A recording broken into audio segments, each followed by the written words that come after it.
নির্বাচন কমিশনের তরফে এসআইআর কর্মসূচি শুরুর দিনই মঙ্গলবার সারা রাজ্যের সঙ্গে বাঁকুড়া জেলা জুড়েও বাংলার ভোট রক্ষা শিবির চালু তৃণমূলের।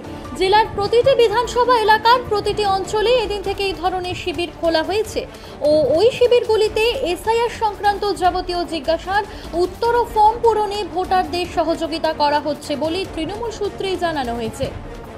আমাদের 253 বড়জোড়া বিধানসভা কেন্দ্র, আমাদের নেত্রী মমতা বন্দ্যোপাধ্যায়, নেতা অভিষেক বন্দ্যোপাধ্যায় এর আগে এসআইআর নিয়ে সুর চড়িয়েছেন।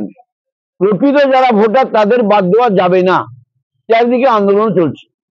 আমাদের বিধানসভায় আমার সভাপতি রয়েছে কালিদাস মুখোপাধ্যায়, আমাদের সিনিয়র নেতৃত্ব রঞ্জিত দা, দুলাল দা, আমাদের অর্চনা, আমাদের অমল, এই পরিতোষ এবং পঙ্কজ, লাদেন থেকে আরম্ভ করে আমাদের দেবাশিস থেকে আরম্ভ করে সব নেতৃত্বরা রয়েছে। প্রথম আমরা বেলিয়াতরে কালীবাবুর নেতৃত্বে আমরা শিবির উদ্বোধন করি, প্রধান ছিলেন, মানুষজন ছিলেন।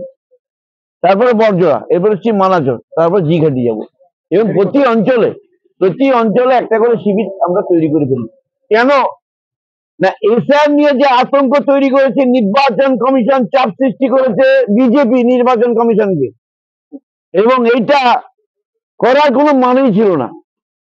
যদি কোর্টের মাধ্যমে হতো তাহলেও ভালো হতো। তদারকিত চলাকালীন নির্বাচন কমিশন, যিনি বিজেপি যেটা বলবেন সেটা তিনি করবেন। আমরা চাই, আমাদের নেত্রী বা নেতা চাইছেন যে যাদের প্রকৃত নাম আছে তাদের নাম যেন কোনো মতে বাদ না যায়।